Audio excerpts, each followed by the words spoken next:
The course is to introduce technology education students, and really anybody, because I think the class is open to other majors also, to the understanding of power and energy production. Most of my time talking about the renewable energies, alternative fuels, but basically any energy that's being created in the United States or in the world. What do we use it for, how it's being stored, how it's being transmitted, how it's being used in the industries. Basis of all technology is the idea of energy. I mean, you're constantly using energy in order to create better systems and in order to power the tools and everything that you use within the classroom. And I think that this really opens doors to sustainability. I enjoyed going to the dam. I thought it was really cool to see how hydropower affects not only us as a community, but also us locally and in SUNY Oswego.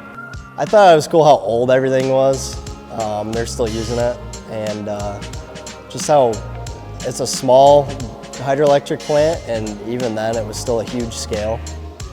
It's just crazy how big the equipment is in there and stuff. They come out into the lab, work on different photo arrays, whether it's another hydro system, nuclear examples, fuel type, stuff like that. So he really tries to make a real life connection.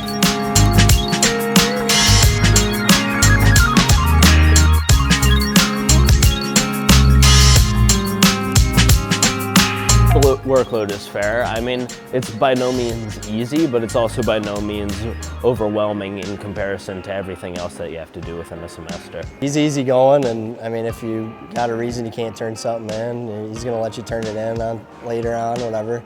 He keeps it light, and it just helps everybody stay less stressed. He is very, very smart, and he knows the intricacies of everything there is to know about energy. One thing that I really enjoy is his ability to state things in multiple different senses. So if you might not get it in one, you'll get it in another. People are going to have a car, may own a car, so the decision is, should I buy an electric vehicle, should I buy a hybrid vehicle, should I buy just a gas vehicle? So understanding what's going to be in the future, you know, what's going to change. So.